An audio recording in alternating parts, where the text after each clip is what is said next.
Good morning, good afternoon, or good evening, wherever you may be, and whether you're watching live or archived. And welcome to episode number 52 in Nautel's Transmission Talk Tuesday webinar series. I'm Jeff Welton, and we're going to have some fun today. So today, what are we talking about? Well, finally, at long last, after a little bit of a wait and a whole lot of work, we are releasing the new AUI for beta, limited release on the VS, but it's a start. And with me today, I've got the handsome and talented Matt Herdon, who's the product manager for this particular device. So Matt, welcome. Thanks for being with me. You are welcome. Happy to be here, Uh, as always. Yeah. so for regular attendees, definitely will be familiar with Matt. He's been with us before, more than once, and you've been with us what many years now. It's like 5 or 6 or something like that. Yeah. In radio years, that's like a dog's age. So we're going to talk about the new AUI. Now, for those who, let's do the housekeeping stuff first and get that out of the way. I get all excited about this because, we've been saying it's coming, it's coming, it's coming for a little while. So it's kind of cool to be able to say it's here. At least in the early stages. So housekeeping stuff, by all means, we do try to make these as interactive as possible. Kevin has already sent an email on how to send a sled in to get repaired. A little early for toboggan, or snow, so I don't know if we're talking toboggan type or snowmobile type, but either way, early up, or maybe we're talking a circuit board tray. Anyway, definitely, if you have a question, type it into the little window there, hit the send button. We will address them as they come up. A lot of folks hit the ask a question in advance option when they registered, and I do have those logged into the webinar slide deck just because we want to kind of provide a little bit of a reference to and hit all the questions because we're sure there will be a bunch. By all means, if you got a microphone and you're not shy, hit the little hand wavy icon. We will unmute you. Keep the profanity to a minimum. Ed has already said that with me and Matt here, he's going to have his hands full on the mute and dump buttons. So we're going to try to reduce his workload. And again, a big shout out to Mr. Disembodied Voice, Ed Sylvester, in the background. Thank you, as always, Jeff. All right. You caught him with a mouthful of, so he said cocoa van, but I think he said it was some kind of stew. Anyway, so he's trying to get his lunch in while we're busy working here. Marco is saying that he'll beta test on his standby VS1. Marco, I'll hook you up with Matt and see what we can get done there. Oh, he's on the list. So, Matt, why did we bother doing this? Why did we bother doing this? Well, as we all know, Flash was pretty awesome for a number of years, and then it was basically came end of life, and so we needed to do something. So rather than just kind of cheap out on it, we thought we'd go back as far as all of the AUI platforms and do a rebuild. And that was very important to us because otherwise we would have had to let go some of the earlier models and not support them. And one of our big things is that we like to support everything. And so we're pretty excited that we have this AUI that runs on all the platforms that the Flash AUI ran on as well. And that's one of the things, like I said, there were a lot of advanced questions. I did put them up on the screen. I tried to get them all, but I did type them by hand. So if I forgot any, that's on me, and I'll plead guilt as well as ignorance at the same time right now. So got a couple of, we got people volunteering to beta test already. I think you've probably got Dave Anderson on your list also, but he's thrown in his note. Before we get into it, you've got a little bit of an introductory slide deck that probably answers most of these things. So I'm not going to beat the agenda thing. Oops, I'll flick back. You made that face that says you're thinking. I did make that face, yeah. So in fact, the slide deck that I have is really more architectural. So it's a good lead into the demo. So I'm very happy to deal with these questions up front. So okay. The options. So one thing, starting point. This is not something, if I've got a VS 1, serial number 1. I don't know if Alex Hartman is listening, and it's never been updated because I just left it because it was working, and why mess with it? Then probably not going You've to got some homework to do. that. Yeah. So basically everything from 4.x forwards, and I don't believe there was a 3.x, so it's really kind of the 1 and the 2 forward. But 4.x onward we will support the update. If you're not on that, on those, and you're on 2.x, which is a fair number of people, then you'll need to work with customer service to sort of upgrade your system to the 4.x level first, and then you can continue into the AUI. Yeah.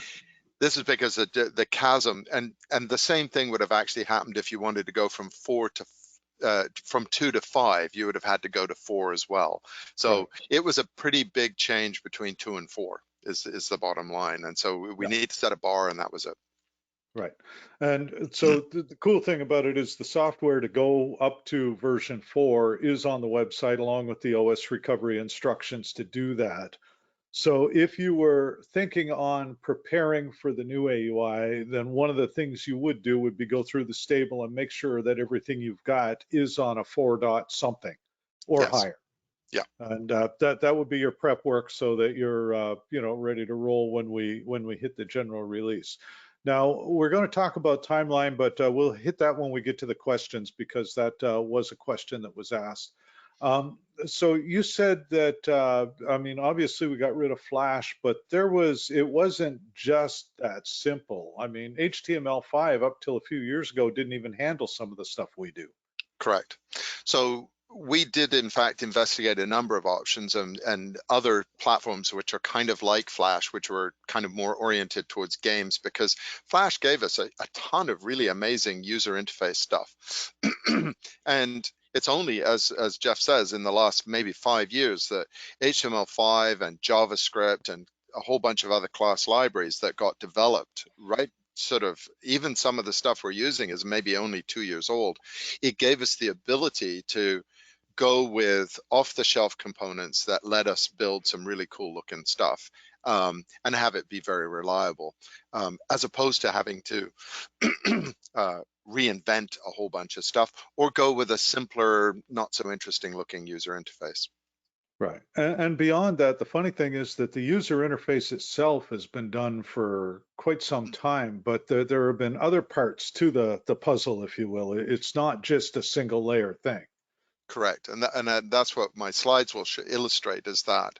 The other thing that we did very early on, and by early on, I'm talking 4 or 5 years ago, we did user testing. So we hired an outside contractor to help us with the design work, and they came up with all sorts of different options. We then worked with a tight group of customers who were part of that usability and selection process, and eventually landed on the design that you're going to see today. So we've had that as the target for what we're shooting at for a long time, and we've just refined it and worked with it. So we're pretty excited about what we have. Yeah, and Amanda Hop from Crawford mentions in the comments that the NX feels slighted, but the NX is also in the list. I mean, this is going to be pretty much global, isn't it? Oh yeah, and in fact the NV as well is going to be updated. So it's not something, we don't want to leave anything behind. If it's running the AUI, the Flash AUI, we want to bring it forward, and that's the goal. Yeah. Now, I mean, obviously, like I said before, we'll hit the timeline in a little more detail in a slide or two, but it's not going to all happen at once, because if we upgraded 10,000 of you at one point, customer service would mutiny, and Matt and I would be drawn and quartered and dragged down the road behind somebody's pickup truck. Exactly.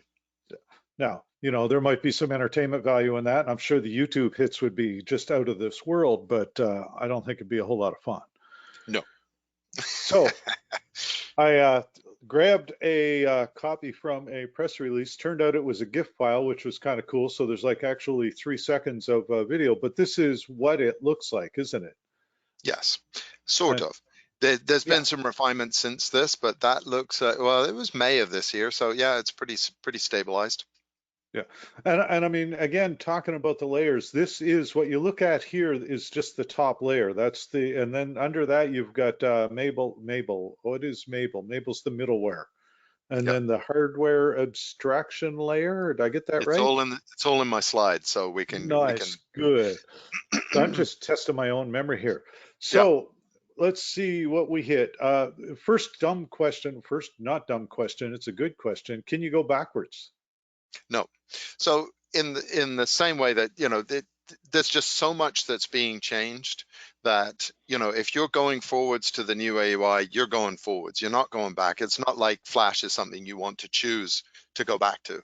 But it does give you that heads up that, you choose the right time for you to upgrade from the Flash AUI to the new AUI. So if you've got a system that is sitting in a lab, you can play around with an early beta like the beta one that we have right now.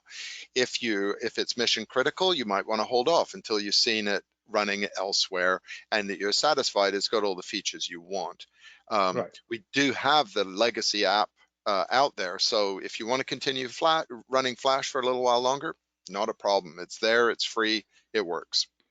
Yeah, and there is no plan to stop support on the legacy app at this point, is there? I mean, No, not for no. the near future anyway. We're obviously very keen to see everyone move forward. Less work for us, but at the same time, you choose the right time to make that move. It's not something where we're going to twist your arm.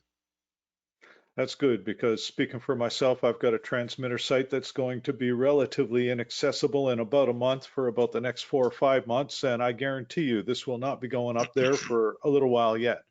But Exactly. and it's funny because one of the questions was, and it's on the next page of them. There were 2 pages of questions, folks. But so we hit the oldest OS you can have and then upgrade. You've got to be on version 4 dot something. Um, so the timeline type question, how soon could you order a controller board with the new AUI loaded on it? You're still probably what, couple, 3 months away at least? About that, yeah. So I imagine that in the new year, so in January, February, that would be the time frame. You wouldn't actually want to order a replacement controller board with the new AUI, but if yours died and you would get it, then you would get that with the new AUI once it's done and Right. in production. Yeah, Yeah. so that's definitely something that we can keep track of, and I'll let Tom know about that one. On the interface being optimized for low bandwidth usage, and this is I've seen a couple of questions too regard, on the rare occasion the AUI, the Flash-based one, does take a fair amount of resources, and if you are on even spotty, shoot, some even reasonably good internet connections, it can on the rare occasion hang. I know mine, we're fiber end to end and it works great, but I may be the exception. So the new AUI, by getting rid of the Flash, we have made some improvements there too. Yes, I know there was a lot of testing related to reliability. Right. So there are 2 areas that are of concern for people who have, restrictions or constraints on their connections. The first one is the initial load, and the initial load of the new AUI is close to 1/10, maybe 1/8 of what we had before. So the old AUI was about 9 megabytes as a blob of technology that gets transmitted. We Hmm. still do a blob, but it's about, as I say, about 1/8 of the size of the original of the Flash AUI. Right. So what it means when you get the blob is you're getting, if you think of it as a website, you're getting the whole website as opposed to parts of the website. Hmm. So that means that once you've got it loaded, it's in your browser. Then as you go from page to page, you're not doing any further interactions with the transmitter. What you are getting the interactions with are based on the data that you're asking to see. So if you're on a settings page that is not asking for data, then there'll be no traffic at all. If you're on the home page of it, the dashboard, and you're watching the spectrum analyzer and you're watching a whole bunch of meters bouncing around, that data is coming across, and that's as skinny as it can be. So we feel that we've done a really good job of lowering the overall, the initial load and the interactions. Right. But I comparatively, I don't know how the data load compares with the old one, but probably slightly less. I think we've been fairly judicious about how we sort of Right. suck data across. And I mean, I know, like, if you're running over a 3G modem, for example, or even in a VNC type connection or some VPNs, where band resources can be partitioned and somewhat limited, it can take a couple of minutes to load the first time. After that, it's not bad. Right. And that's with the legacy AUI. So the new one, that initial load should speed up quite a bit. Yeah. Frank's asked a couple of questions here, and I'll hit those in a second. I just wanted to mention it so that you can bring it back to me if I forget. But next one on the list was SNMP, and there will obviously have to be new MIBs loaded, correct?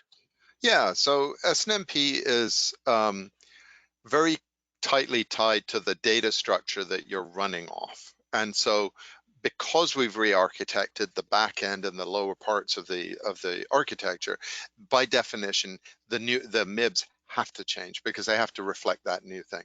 I'm hoping, and I haven't seen it myself, I'm pretty familiar with MIBs having done the AUI companion in the past, but I'm hoping to see that we've removed some of the cruft that was there because some of the stuff was just deprecated.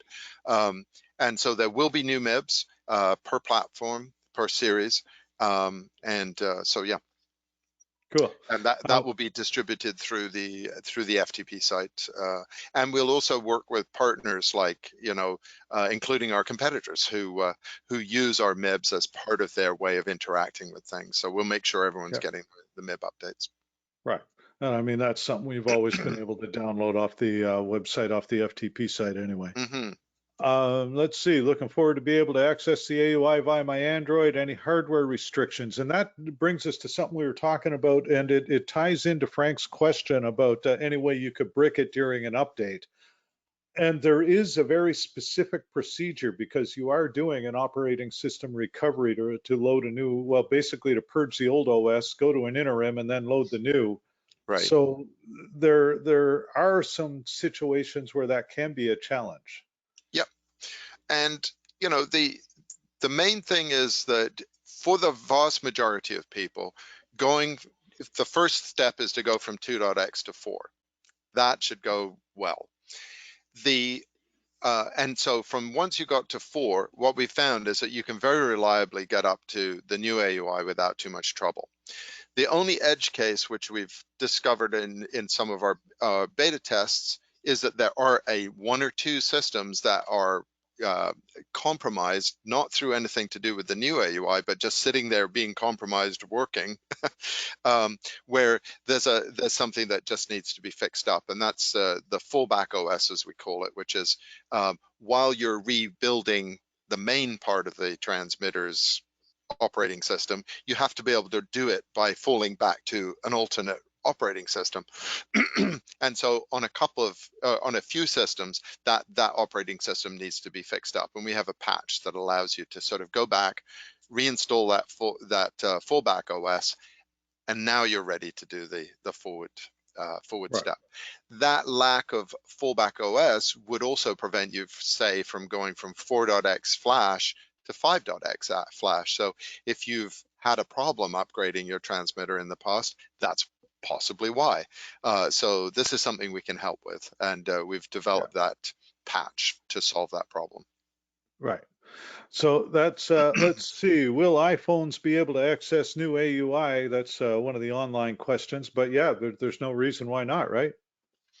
Exactly. And I test using, let me just log into this. I test using an iPod Touch. So there it is on an iPod Touch. Someone asked about Android, so there it is on Android, and these are connecting to the same transmitter. And so, yeah. Cool. Let's see, David's asking on the patch, how would you know if it is needed? Well, I guess the fast way is you go to do an update and it gets so far through and says, nope, done, not doing it. Yeah, and that's the thing, is that the ones that don't work because of that funny little fallback OS problem, it'll become really obvious because it just starts and then stops and goes back to the menu and does nothing. And and so it's kind of it presents itself fairly quickly.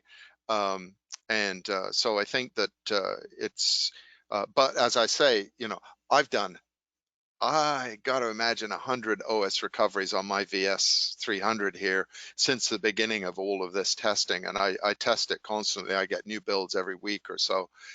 So I've been doing this a lot, and I've never had a problem with it. So, and then we've got a pool of them at the office where we're constantly throwing them, we're downgrading them back to old ones and things like that. And generally, it's a pretty robust situation. So to find a couple that are unable to sort of move forward is a rarity. So now the question from Ed is the new OS still Debian based, and will SSH still be accessible? So I believe we are still keeping the Linux kernel, yeah? I believe, yeah, SSH, I use PuTTY to SSH into the back of the transmitter, and all of that still works. So you can actually, during the upgrade process, you can actually use PuTTY or something like that through the interface and watch the upgrade process happening. And in fact, it's kind of a neat way of telling whether it's actually up and running or not. So it's kind of the back door to seeing how everything's going. Right. And in other news, make sure that you continue to block port 21 on your routers. There you go. I wanted to just add a point on mobile, which I'll touch on otherwise. But the responsive design, we will do an optimized responsive design in the second release. So the first one, we want to get the desktop absolutely right. We want to make sure it's all nailed down and buttoned up. So the fine tuning the way it looks on a phone will come with the second release. But it uses responsive design, which means that it will automatically just work. So you can still see all the information. It just doesn't look as pretty as we want it to. And I don't want people to think, oh, why does it look funny? It's because we didn't actually touch the code for the responsive design. We just went with the defaults. Right. And so that again, yeah, future improvements. The big deal is to get it stable and get it out. Keith asks, so I understand a new VS controller board needs to be purchased. That is absolutely not the case. It does not, the whole point of doing this was to do it in such a way that did not require any hardware replacement. Correct. So yeah, no, it's plug a USB stick into the back, do the OS recovery. Again, assuming that you've already got your system at 4. Something. Oh, look at you go with all the fancy stuff. Well, I mean, this is actually the opposite of fancy. This is like an old SD card that I had, which I use for whatever, and a little adapter for USB. And this is what I put my OSs on. I also use some of the Nautel USB stick. So there's ain't nothing fancy about that. Nope. So yeah, definitely no. The whole point was to do it without requiring hardware replacement. Right. And the question that was earlier, that was a situation where, if I recall right, Nick, the network interface on the front end card was broken. So they wanted to be able to replace that board and have the new OS preloaded. I see. Just to save doing a field upgrade. Yep. Let's see, scheduler been fixed in the NX series. That is a little less off the topic for this, but I did say that I would answer all the questions. Yep. So NX hasn't been hit yet, but scheduler was on the list of things that needed to be addressed. Is on the list, and you'll see it. I'm not going to go into a lot of detail on it, but because it's probably the one that uses the most performance, because if you've got a lot of schedule installed on there, and we do support the old schedules, so it's I think it's one of those things, but it depends what you mean by fixed. So well, so in this particular situation, I think, sorry, not to step on you there, but I think Ken was asking specifically about the fact that the older NXs let you do up to a year at a time, but you couldn't go further. If you hit to the end of the year, you had to start all over again and reprogram it, rather than just copying year over year. So that was on our issues list, I know. But I see.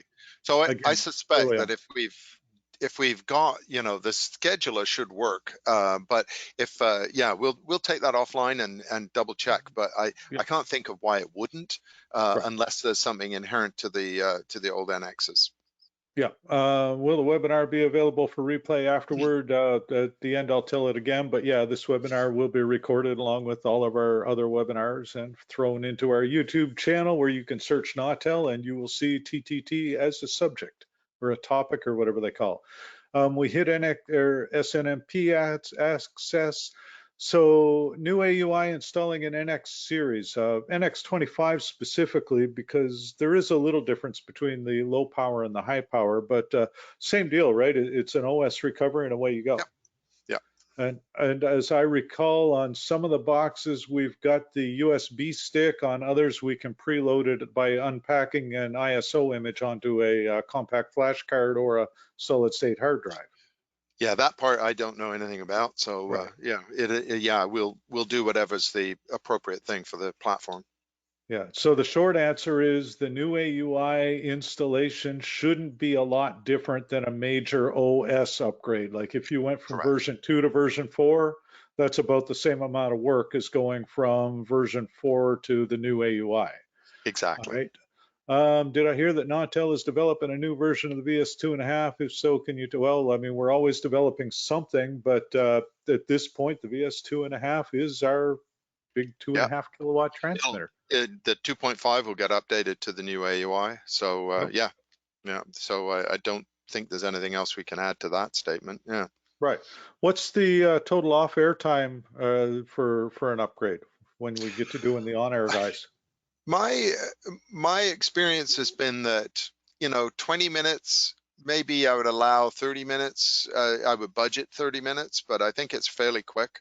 It's a little deceptive because the screen, because some of the stuff happens behind the scenes after you've got to the final menu view, so it takes another 5 or 6 minutes after that. So I think about 20 minutes is about right.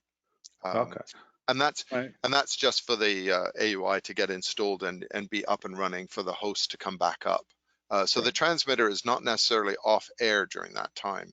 It's just the AUI portions are being. So I haven't tested that, but we'll have to do that. Okay. And just to reiterate, this is not a board replacement or a board swap out. This is very much developed to be a field procedure. Right. Yeah.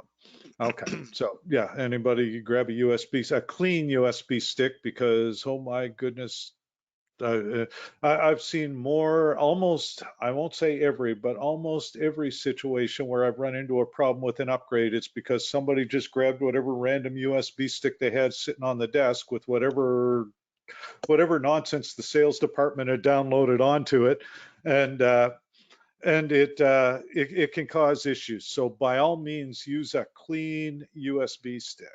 And the process that I go through every time on this is I actually reformat it using quick format. If I'm on Windows, I do a quick format in DOS FAT32, and then just drag the files over, and that seems to have worked really well for many times. Right. So details on the timeline, and again, remembering that this is all very fluid and subject to change depending on how things, the one thing I've said is we'll test it in the lab 18 different ways from Sunday. Matt's been testing it over internet connections and in-house network and all kinds of places for several months with several iterations. We'll send it out to y'all in the field and you'll find ways to break this thing that we never even thought of. And that's cool, because that's why we do the beta test. You guys are the ones who know how this stuff needs to work for you. But so nominal timeline. So BS, we're in the very beginning stages of beta. You've sent out like what, 8 or 9 so far? Yeah, and a few people have opted to hold and wait for the beta 2, because it will have more features. It'll support, like Marco wants the VS1. The VS1 will be part of and the VS2 will be part of beta 2. So the beta 1 was just the 300. So we're hopeful that before Christmas, just after Christmas, would be the general availability of the VS series for this, and that's being a little bit not a little bit, that's the optimistic view. As we get to the point where we're doing the QA work, the development team is less involved at that point. So they will start working on the GV. So the sequence will be is VS, then GV, then MV Lite, then NX, and then NV. And so that's the sequence. With the GV, obviously we get to sort of investigate higher power. We get to investigate a much bigger system that has multiple modules, you know, the power supplies and the power amplifiers and so on and so forth, and also the touch screen on the front. We need to optimize for how it looks on that and how it interacts with that. So a lot of our design work for the user interface was to make sure that we could have big enough touch points for doing touch control of the system. So you know, that's been a good thing. Yeah. So if you had to pick it's like I say realistic, optimistic, pessimistic, but I mean, again, the target is very much moving. The goalposts don't sit still. But best guess right now, when would you hope to see the last version hit general release for the I NV? think sometime in the summer of 22. So it's not a long way off. And so we would want to be, you know, rolling out NV, which should be a walk in the park by that time. Of course, I just jinxed it completely by saying that out loud, but it should be, because it's so similar to GV, so similar to NV. We've got the touch screen. We get, you know, there's so much. It happens to be older hardware. So, and along with some of the NXs. But you know, that's our hope, that there'll be an economy of scale or an economy of repetition. So as we do more, we can go faster and do more in parallel. Right. Now, I don't know if you touch this on your slides, and I'm not sure on the GV series unit, will there be a way to save the current config and revert back to it? I'm not sure if we're talking about the older OS, which we've already said is no, this is a one-way street, or if we're talking about like user settings and presets, things like that. So how much of that do we blow up? We're going to investigate that, because we realize that, you know, the bigger systems, well, you know, and bigger starts pretty small, but we want to be able to have it so that if something fails, you've got a fallback. So I don't have a particular plan in place right now that I could say, yes, we're going to do this, but it's a conversation that we've already started, which is that maybe we supply you with a different compact flash, and you start by putting it in there and doing it that way. But we need to have the conversation here. I'm not a developer, I'm not a radio engineer. So we want to investigate what's the most robust way for us to give you an upgrade, so that if for some reason it failed, you've got maybe somewhere else to go. But we can't make any promises, but that's what we're hoping to do, especially on the GV series, which have this compact flash. So although some of them are obviously upgraded to the new SSD. Right. Now, so Mark Morton asked the question, and I hope it's tongue in cheek, but I wouldn't bet my paycheck on it. He just wants to know if the challenge is now for them to find ways to brick it. And the short answer is no. Customer service will not love you for that, and they most certainly would not love us for even suggesting such a thing. And you know, you don't want to brick your systems anyway. So I mean, that's the last thing you want to do, unless it's sitting in a lab and you just enjoy breaking things, which, you know, I can relate to. But it's no, it's we do want you to test it. We do want you to sort of, you know, if you're on the beta and you're trying it out, then we want to hear what you like, what you don't like, and find the bugs, because we can only fix what has been found.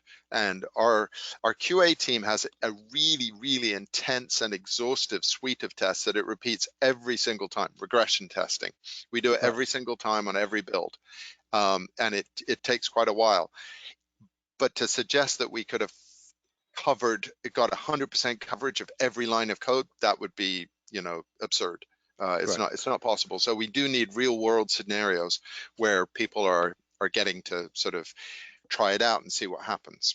Right. And Frank asked, let me scroll up because things are flying by here. If the VS series has the backup OS fault, will we know that before we are off air and in the middle of the upgrade? And the short answer is no. And that's why we're doing the beta testing now, so we can find these things and have resolutions before they become an issue with on-air systems. Right. So right now the beta is only going out to people that we know have bench transmitters, standby transmitters that they can play with that aren't going to interfere with the on-air product if something goes sideways. Yeah, there was Go. Yeah, there was a lot of red text in my note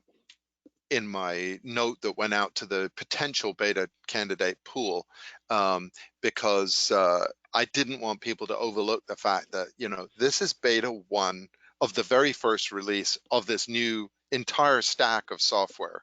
And so for you to just throw this onto a system that you actually depend on would be very foolish and undesirable. It doesn't help either of us, because you'd be getting on the phone and yelling at us, and yeah, we don't want that. Right. Marco mentions that the way he does version upgrades on NXNV and GV is to put the new version on a spare CF card so you can swap cards and go back if required. And that's very much a great idea. Strategy. Yeah. Well, and the one thing that I've always said from the get-go is that compact flash cards do have a finite amount of read-write cycles. Yeah, So absolutely, it's a good idea to have a backup one. And certainly I'd load the new software onto my backup CF, then plug it in, and then the one I took out, you know, may become the backup, or I may, after a couple of cycles, buy a new one, and that'll become the new backup. Right. Yeah. Curtis asks, the Android access via website or an app, and it's very much browser-based, yes?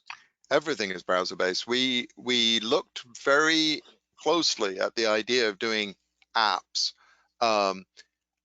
You know, the Flash one is an app. It happens to run in a browser. It requires the Flash player inside of a browser. But I come from a software background, and I was very strongly of the opinion that this should be one piece of code that will run on in a standard modern browser. If you try and run this in Internet Explorer, it will not work. I've tried it, it doesn't work. It just gives you a blank screen. And that's to be expected because Internet Explorer does not support HTML5, JavaScript, and a whole bunch of other stuff that we require. It does run on all the other browsers. And I have it running on my iMac here. I have it on my Windows system. I tried out on my Android tablet, my phones, my iPods, iTouches, you know, so yeah, we do a lot of testing. It's all in the browser, so you don't have to worry about apps. And the other thing about apps, while I'm ranting, is that they will force you, when there's a change in the way that the app universe works, if there's a new iOS version or if there's a new Android version, you may have to rewrite your app and update it in order to do that. And if you don't, then your app doesn't run. That's not the case with stuff that runs inside of a browser. The browser doesn't stop your app from working, whereas the other way around would. And if Nautel doesn't have the bandwidth to do a quick update to support the latest version of iOS, that affects you far more than it affects us, other than that you phone us and say it's not working, and then, you know. So the tail wags the dog in that situation. So we're all browsers. Yeah. And let's see, Mark asks, do the MVLT and the VS have compact flash cards where you could preload when upgrading? And the short answer is no. For those ones, you're going to preload onto a USB stick, and just basically like booting from hard drive on an old Windows operating system. David caught the note about Explorer and wants to know if it'll run on Edge, Microsoft Edge. Yep, Edge is Chrome. So Edge in Windows 10, Microsoft Edge got replaced. The underpinnings, the actual code that's inside of well, from about 2 years ago, Edge is now based on Chrome. And can we make a compact flash? I have a brand new 4 gig Swiss bit waiting for the new AUI. So that's no reason that you can think of, as long as so the only caveat I've ever seen with the compact flash was in the earlier days, you had to have sufficient read-write capacity. It had to be, I think it was like 31 megabit or 32 megabit read-write or higher. These days, I don't think that's too much of an issue. So there you go. At this point, I go to our little placeholder and I am going to switch control if I hit all, and this is the big question, does Jeff hit all the right buttons? And I am going to say, give Matt the helm, and Matt's going to drive the bus for a little while. And I've already burned up 40 minutes. So as always, the heads up, we are going to go over time. We already know this. We'll deal with it as we need to, but just remember this will be recorded. Can you see my screen now? You're good. Yeah, AUI iOS 1.0 or Nautel OS 1.0. Sorry. Perfect. Should I take it from here? You drive. Thank you. So I tend to call this the Nautel OS 1.0, and that's because it really is top to bottom a brand new operating system and everything in between that and the user interface that you interact with. So to suggest that we're replacing the AUI would be a horrible understatement, because we are replacing so much more.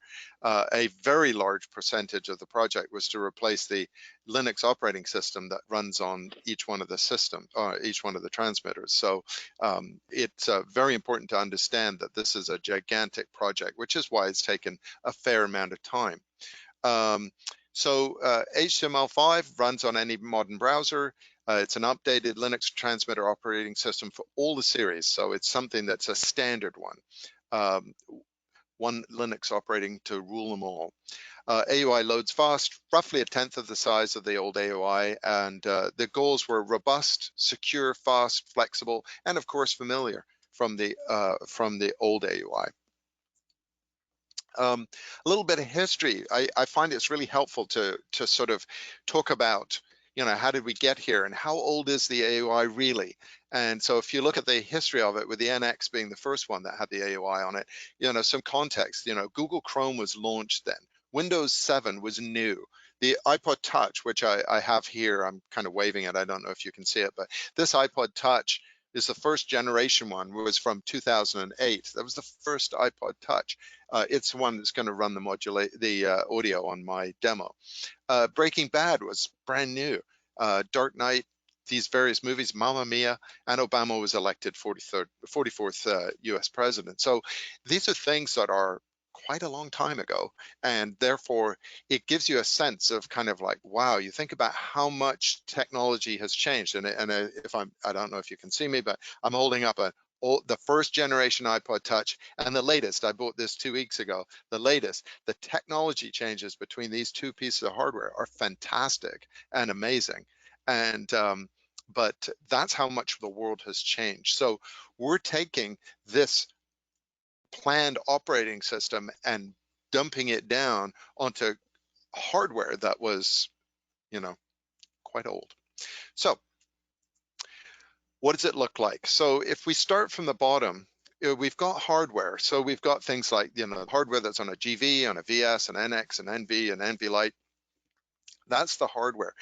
It's slightly different for each one of the transmitters. So if the same operating system is going to run on all of these, then we need to have some way to abstract that. So we have a hardware abstraction layer that makes sure that the new operating system runs on each one of these systems. Associated with that operating system is a configuration that tells it, hey, by the way, you're a VS, by the way, you're a GV, etc. And then in the middle, we have a data broker, and Jeff has mentioned the name Mabel, which comes from the old telephone operator name. I think the voice that you would hear, but that person that would connect you to whatever number you wanted to. So this data broker is it knows everything about the transmitter, and then we build plugins that connect into that data broker, so anything can subscribe to the data. One of those plugins is the AUI. Another plugin would be Snmp. Another one might be Phone Home. So these are things that can subscribe to this data and just say, I want this information, and the data broker would hand it over.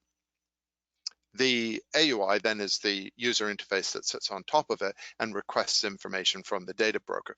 So you can kind of see that we've had, the AUI portion of this done for quite a long time, other than refinements and bugs.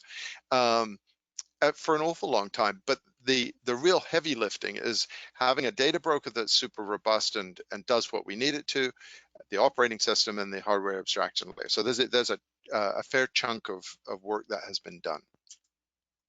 The way it looks when you start to look across it is that you've got per platform, per series, you've got the hardware abstraction layer, you've got one operating system, different config files, and then the same data broker and AUI running on it. And the AUI, of course, is running on a web browser, on a web server that is running on the operating system. So you've basically got a little mini website sitting inside your transmitter, gathering information and making it available through this HTML5 website.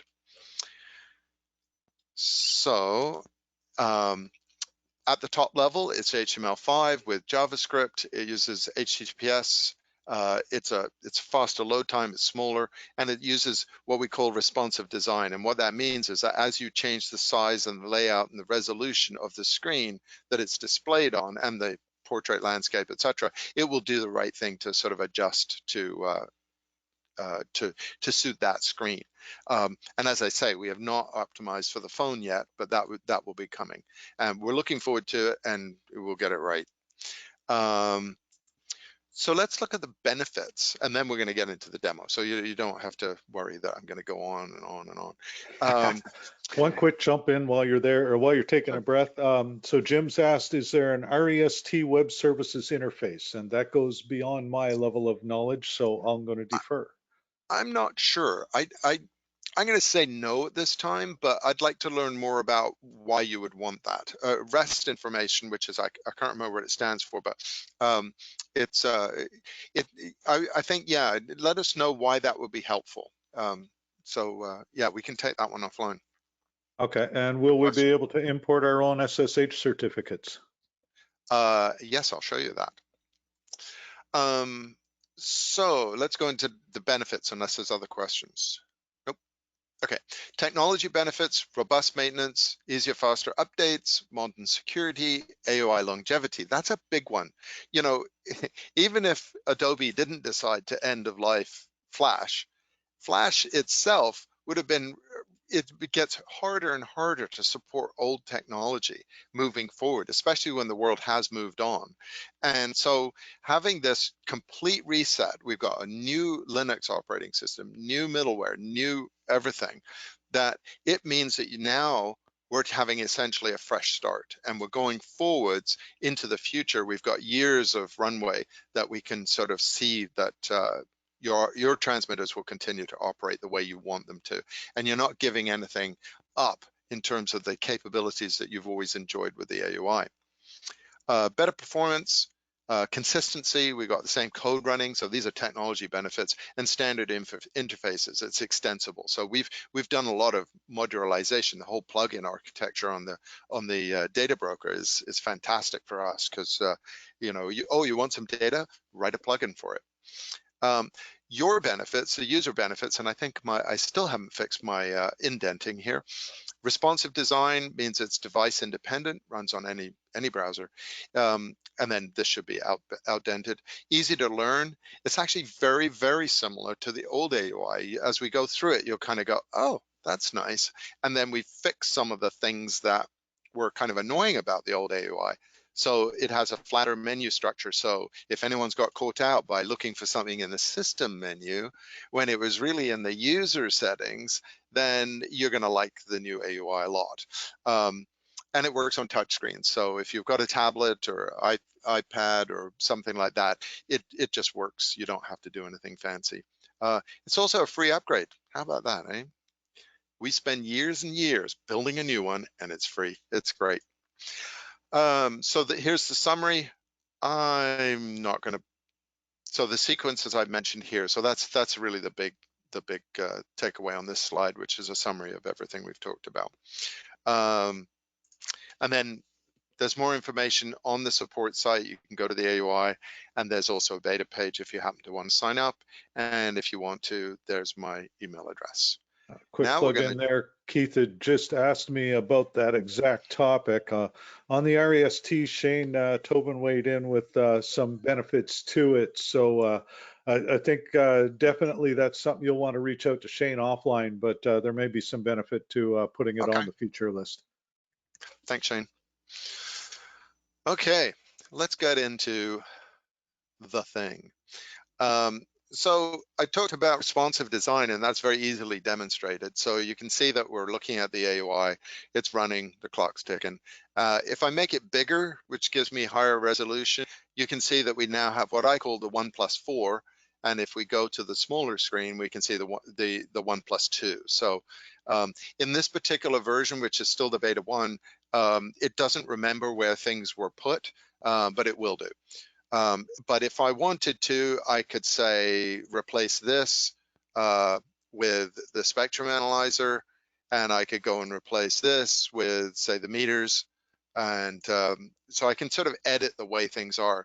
If I want to, I can add more elements to here. So you can see that this will extend the list of meters that's shown. So it's up to you.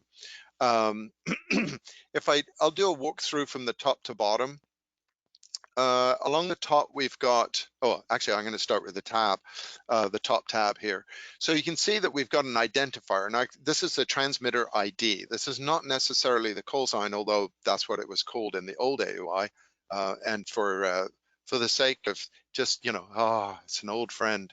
But if you went into your user settings, you could see call sign ID is here, and this one's called Fred. So, but we've kept that, but now it appears in the tab on the browser. So if I had multiple transmitters in this one browser session, so I'm keeping track of my various systems, you can put whatever you want as an identifier.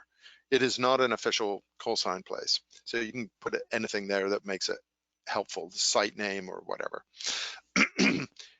So that's the tab. Along the top here, you've got the name of the preset, the nickname as I call it, and then you've got the actual settings for that preset. So this is the identifier, the frequency, the mode, and then the set point. If I wanted to change the preset, I can go ahead and switch to a different one, which I will do. I'll go to analog, and the change will be immediate, and we can see that it's now going to switch.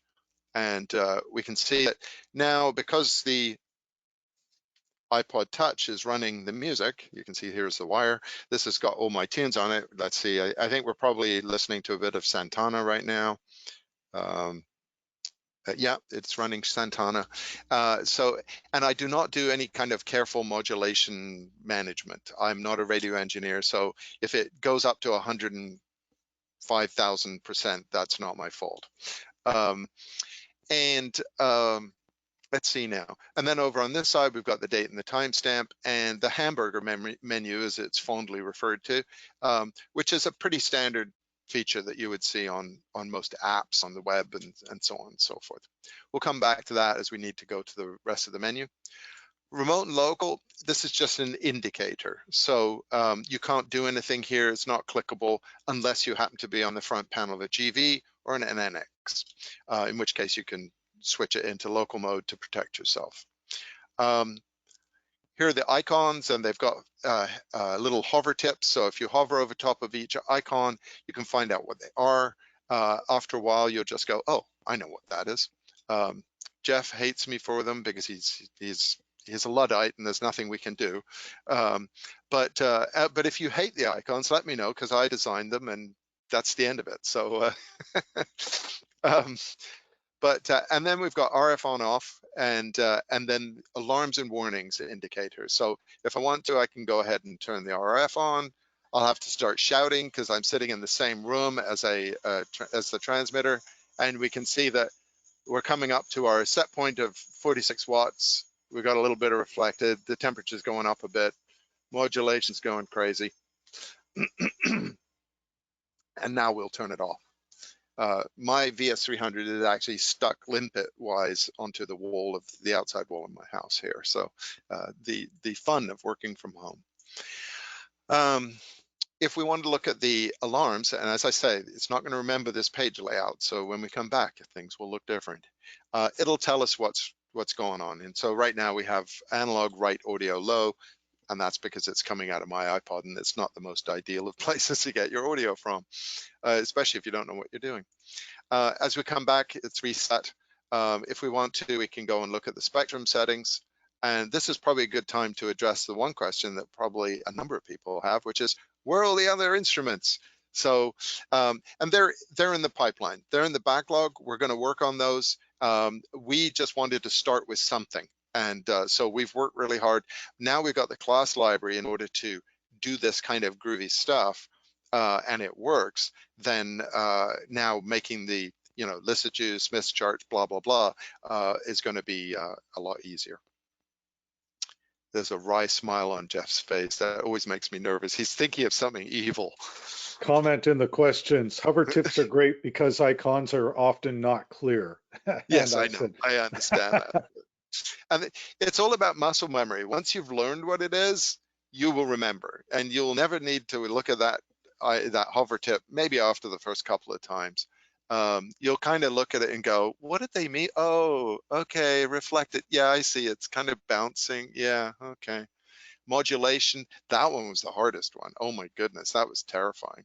I don't know what we'll do for AM. I mean, this probably doesn't work for AM. I don't know. That is Anyway. an AM modulation waveform, so you're just fine. Just use the same one. Good. Okay, so moving into the menu, we've got a very simple menu. And so the dashboard is where we are right now. You can also come back to the dashboard by clicking on the Nautel logo. So it works kind of like any website where you click on the logo, you go back home. So home is the dashboard. The alarms page we went to already, and you can see here, this is where they would be. If I had other, if I want to sort of ignore an alarm, I can click on that and then click on the filter, and the filter will hide anything that I've chosen not to see. So that's how that works. If you've got latch alarms, this will reset them, and you'll get a little toast message down in the bottom here that tells you that they've been reset. So as you do things, you get this little confirmation toast, as they call it, like little toast popping up out of the toaster, and that's what that does. Also, if you wanted to, you can go have a look at the reports. So this is the event history, and that can be filtered by type, so preset change, power change, and so on. And then you can also download the reports and go ahead and it does it in CSV format, and it's now loading Excel hopefully soon. Yeah, and here's all the information. So you could now go and muck around with this and do some investigations into what's been going on. And so that's reports, or sorry, the alarms, and then the reports that would go ahead and report on those. Meters, very similar to the original one in the old AUI, so you can look at the controller meters or the exciter meters and just sort of browse through these.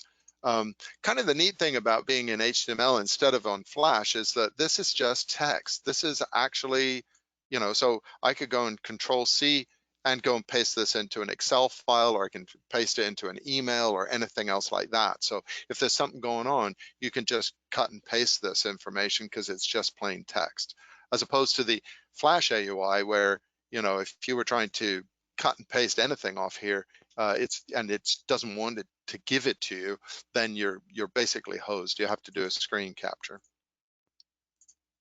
So I find that kind of cool. Presets, very similar. Now, one of the things that you'll notice right off the bat is that we've got the internal preset name as well, and they're sorted by that. So if you go to the front panel UI on my VS, you'll see that it only talks about preset 1, preset 2, preset 3, etc. On the AUI, we have the ability to have what I call nicknames for them. So a more meaningful description of the purpose of this, so that when you're remote, you can kind of go, oh, I know what that one's for. So if we wanted to, we can go and edit the streaming one. And this is just organized in a very similar way to the old one. So we've got the main audio, SCAs, RDS, other settings, and so on. This particular system has a ORBAN in it as well. This is disabled for this particular unit. Yes, we do. So what we also try to do is, you see that, is we have these confirmation dialogues that make sure that when you're about to do something and you may have edited something, we're going to remind you that, oh, by the way, are you sure you want to do that? So you can sort of think it through. The functions that these icons have are, you can delete a preset, you can clone one. So if you've put a lot of work into a preset, you can just duplicate that into another one and then make edits from there. That becomes beneficial if you want identical preset, but maybe at a lower power level for setting up like a tower climber mode. Exactly. It will not let you, it will prevent you from deleting something that is included in, say, a remote IO or in a schedule and things like that. And I believe that's familiar functionality because obviously you're using it, so you don't want it deleted. The preset scheduler, right now, the performance is not the most fabulous, so I'm not going to do a lot of demoing. The developers are working on optimizing the performance. So we've got quite a few schedule events in here. So it's actually going and looking through all of that, and you can see, because the little Nautel radiating icon is here. And so eventually it catches up and shows you all of this stuff. So, and you can go in and do edits. You can, this is for, will take you to the today and so on. So I'm not going to dive into too many details on this one, just because I find it's not as snappy as I want it to be. So let's dive into settings. So there's only one settings menu. So on the old AUI, you know, we had system settings, user settings. So usually you would sort of roll the dice. Now I want to look for users. Oh, I can look in user settings. I want to, yeah. So it was a little confusing. So we've put them all in one place. I always used to say that when I've got a 50-50 choice, I'll be wrong 100% of the time. It's crazy making. If we make a change here, if I go and edit something, you'll see that the save icon, which is this little floppy disk, I don't know, floppy disk, does anyone? Well, I guess everyone, you know, should know what a floppy disk is, but it goes away if you go and put it back to the original setting. So you can kind of, it gives you sort of immediate visual feedback as to what's going on. So you can just make changes to these. Audio processing, so this, it will read off all of the internal, the ORBAN processor, audio processor, all the defaults that are in here. You can create your own custom ones, and this is very similar to the old one. So if we wanted to, we can go in and edit this. And yeah, there we go. And here are all the different settings, and it gets pretty crazy, but you can click through these. The performance of the ORBAN processor itself, the card that's in there, is actually quite slow, and it does an update every time you do a click. So I'm not going to start clicking, because otherwise we sit here watching it, and it's a little slow, but that's not something we have any control over. If we were on one of the presets that was built in, you would only get a save as option. I can only save, this options for saving is on anything that's a custom audio processor setting, which this one is. But save as is the only option if you were looking at any one of the built-in presets. And that's an ORBAN limitation, but that's okay. It means that they're protected from being changed, which, you know, they obviously want that. You're protected from people like me. There you go. The tweakers. External 10 megahertz. Again, you know, if you make a change, it'll say, oh, do you want to save that? And you can change your mind. Features that are not installed on the system, like HD, are listed there, and they're grayed out, and that's on purpose. We want to have it so that the menu is always the same. So if ORBAN was not here, the audio processing option would be grayed out as well. So your muscle memory for the locations in that menu will always be the same, regardless of what transmitter you're sitting in front of. It's whether it gets enabled or not is the big difference. So that's what we're doing there. This will pick up all your network settings, and you can't change anything here unless you're on the front panel of an NX or a GV or an NV. So we can't change those because that would be a bad idea. But it does tell you, your MAC address and all that kind of good stuff. These are all local IPs, so you can't mess with them. I've also changed the login, and we'll get to that in a second. So I'll explain. Notifications. Notifications, if I want to set up a notification, I can give it a name and test, add an email, matt.herdon@nautel.com. Oh, no typos, that's good. We'll add that email. So now I'm here, and we can keep adding emails. So I could add Jeff and so on and so forth. And then we could go ahead and add a thing that we want to look for, and then we could go ahead and save that. And now we've got the test notification is up here. In order for that to work, we need the email server to be configured, and so that's what I've done here. So I've gone ahead and set this up, and if I wanted to, I could go and send myself a test email just to make sure it's working. I know this one is, and I've tested it and it works. So that's kind of cool. Phone Home. This is an all-new version of Phone Home. It uses Amazon Web Services as the hosting of the cloud host, and so we've got a pretty interesting solution here. And this allows us for you to, if you turn it on, it will pump data. The critical parameters that you're interested in will be pumped up into the cloud.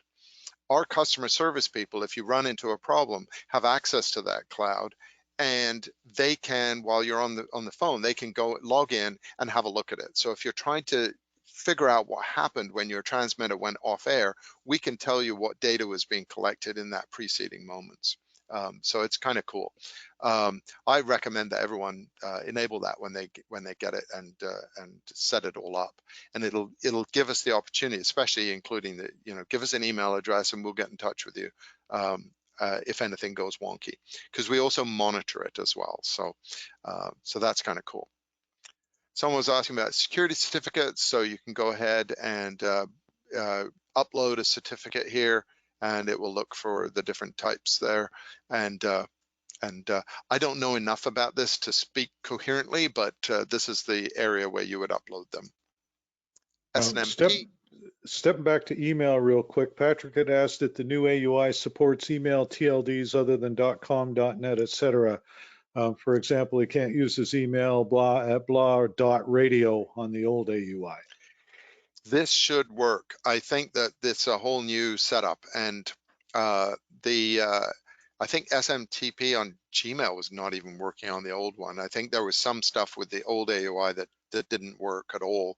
Gmail, you can set it up. I created this test account, and you can either use, as I have done, is allow insecure apps is the option in Gmail.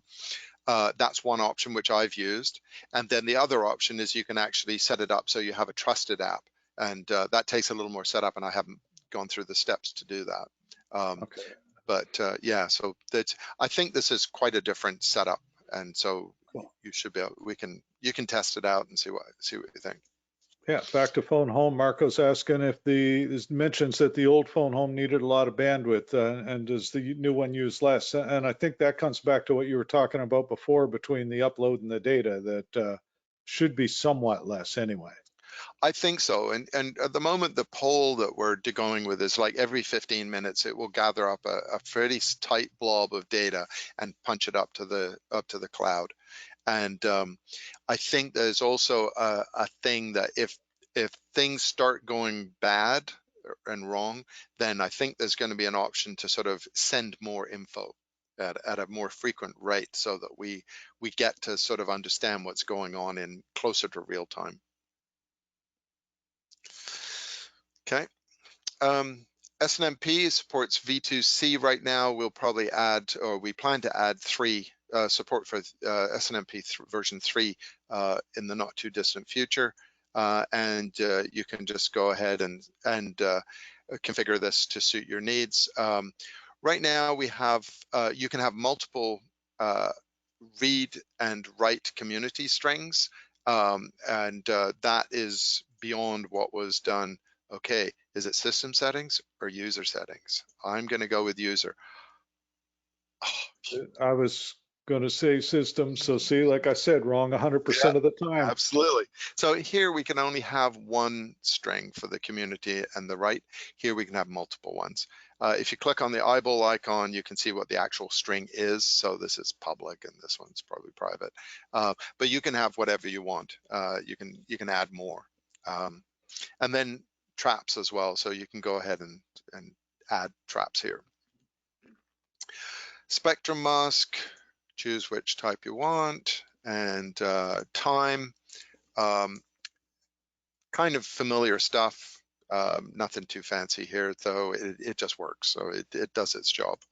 Transmitter ID, which is what I was referring to earlier when we look up at the browser tab, and you can see that I've just typed in something that's meaningful to me.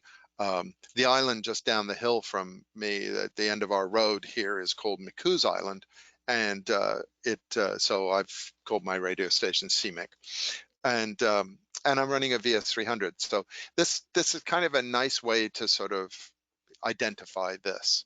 And then last but not least in our settings is the users.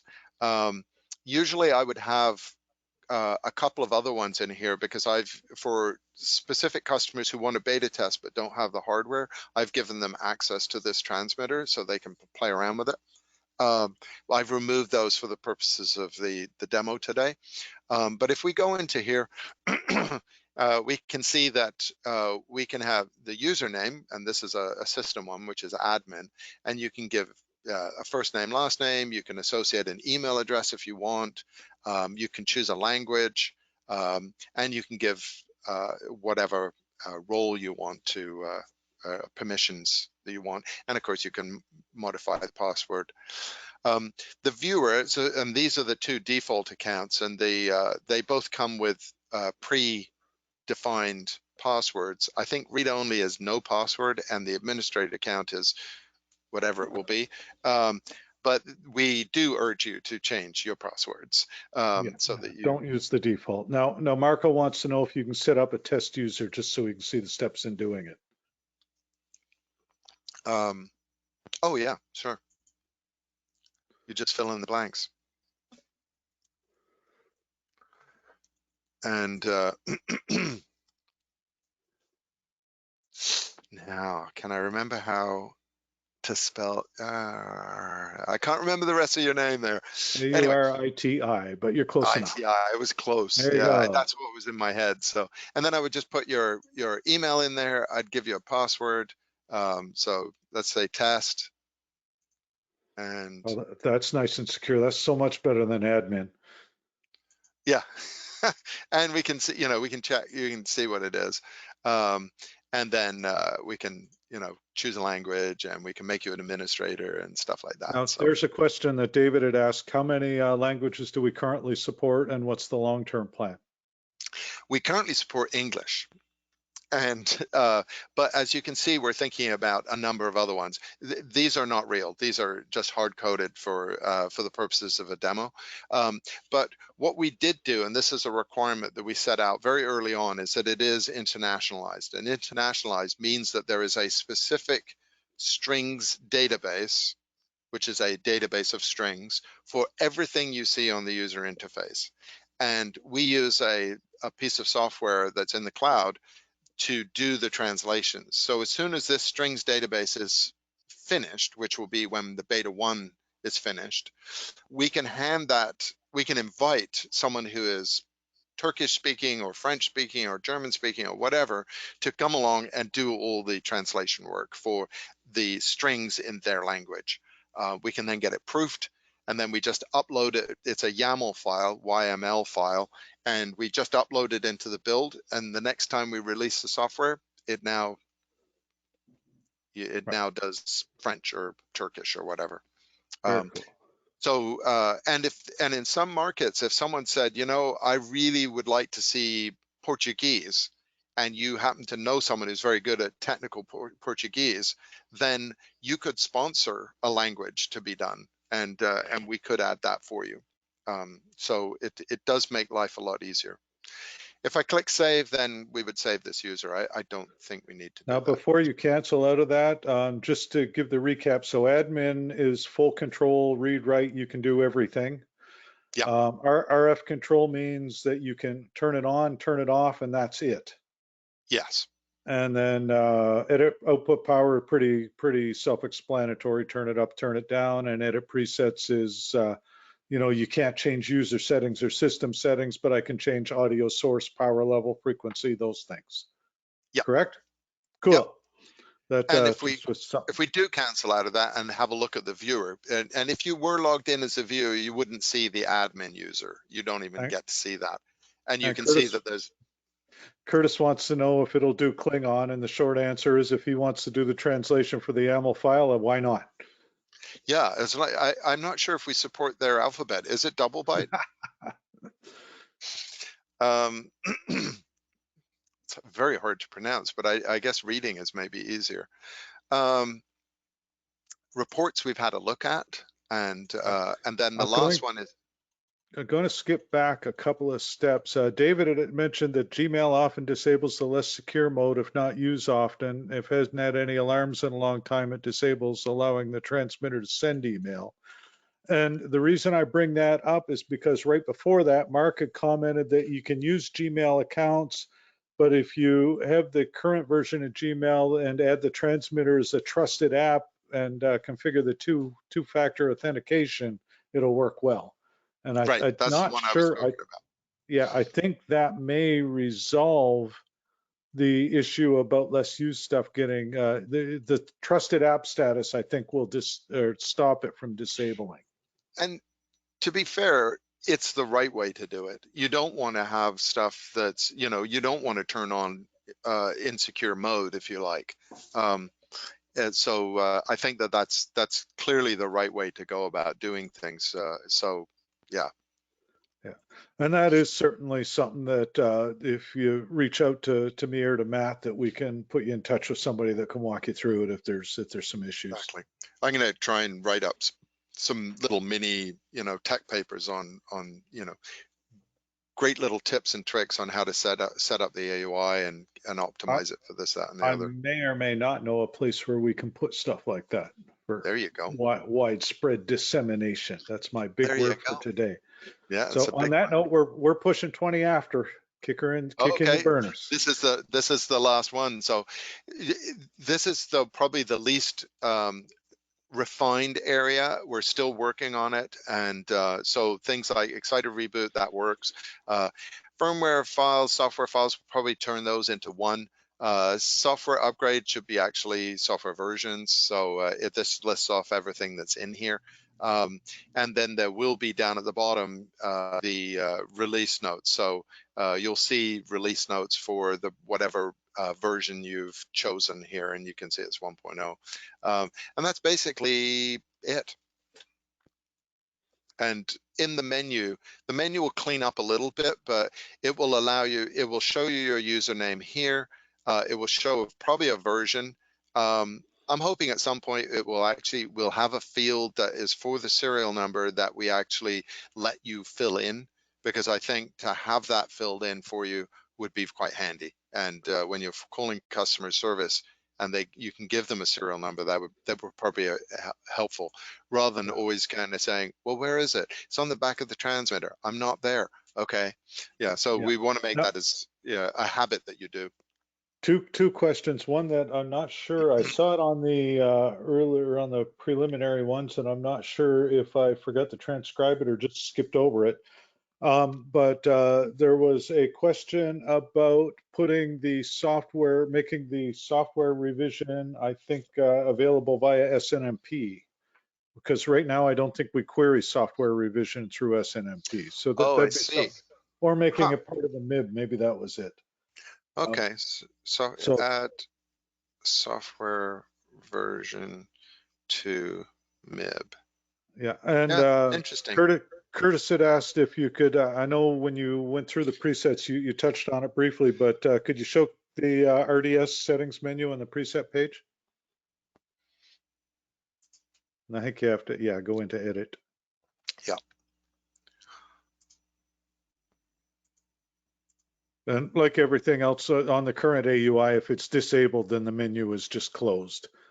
So I think it's pretty much the same menu, if I'm not mistaken. Mm-hmm. Yeah. So blah. But yeah. Yeah, and most of this, it's structured this way because we support the old presets. And so Right. to change too much here would be very dangerous, and it's still the same transmitter underneath. So, Exactly. you do need to do all of that.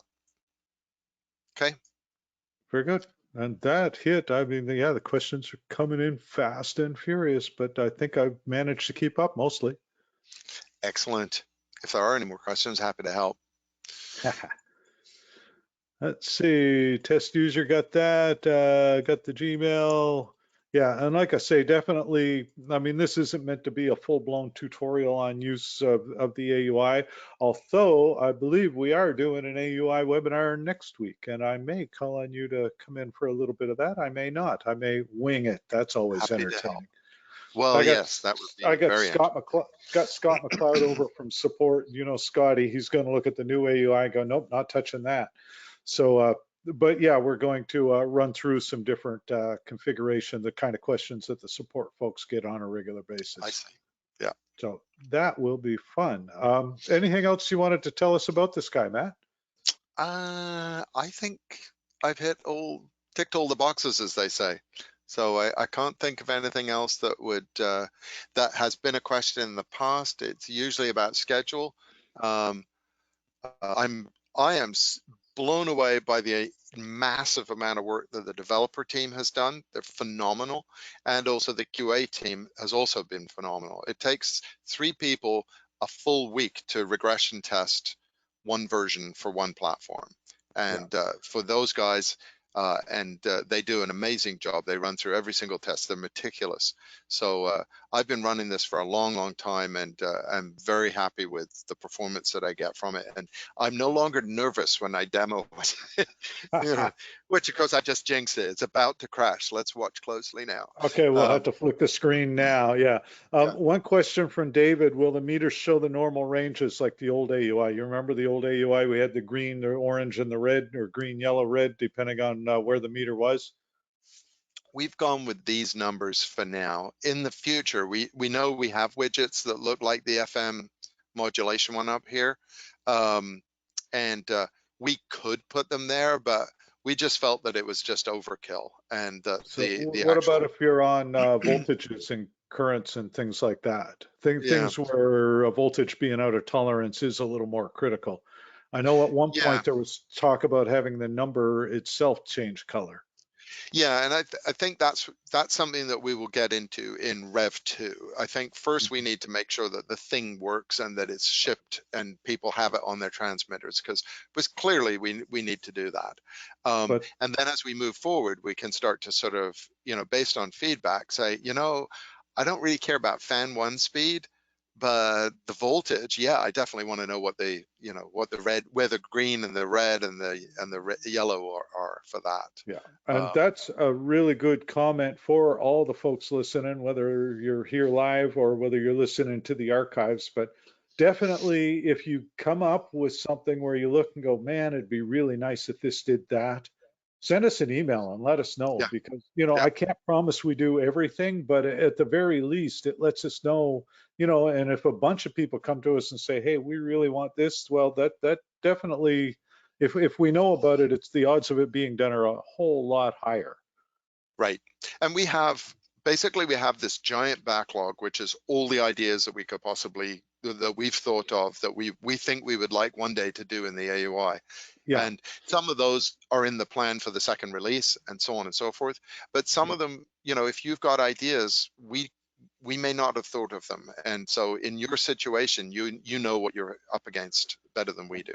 I'm going to grab control back here, but that is one of the things that is really huge, because it's, I mean, right now it's broken down into gotta have, would like to have, or gotta have, really important to have at some point, but not right now. Nice to have, and yeah, maybe someday. Right. And, you know, so it is one of those situations that the more we know, the better we can make these decisions. And, And you know, we, other than Matt relying on me, because Matt will either wander into my office or ping me on Teams and say, hey, we're thinking about what this. What do about you think? this? Yeah. And it's And I either a give him the, really bad idea or a really great idea, or what do you mean? There's any question?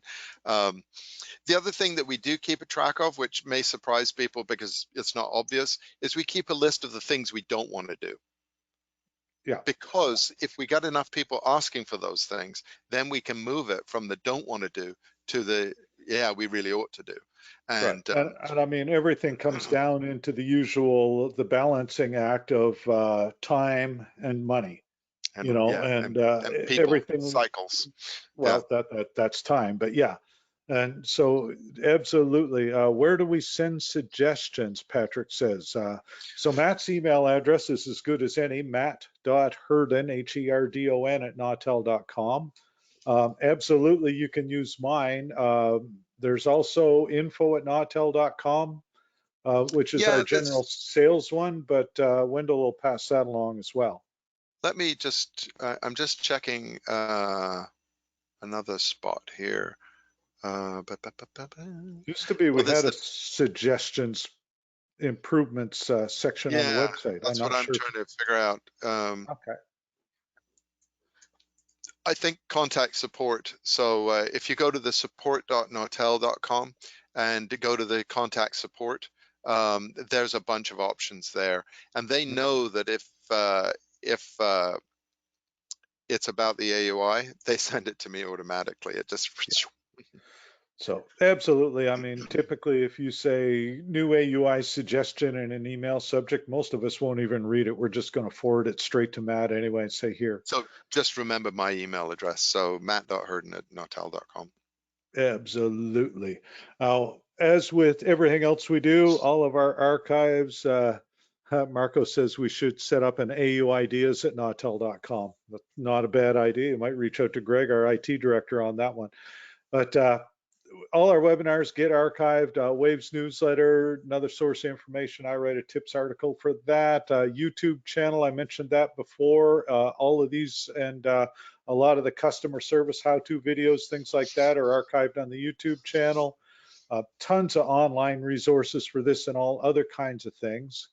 And Matt, on that note, I want to thank you very much for spending, turned out to be an hour and a half, well, 2 hours when you figure the preamble, but thanks very much for taking the time to spend Oh, with you're us. welcome. Anytime, anytime. Love doing it. And folks, for all of you that have hung with us to the better end, and even the ones that had to leave early and are catching on archive, thanks very, very much for your time, and we hope to see you again really soon. Have a great day. Bye now.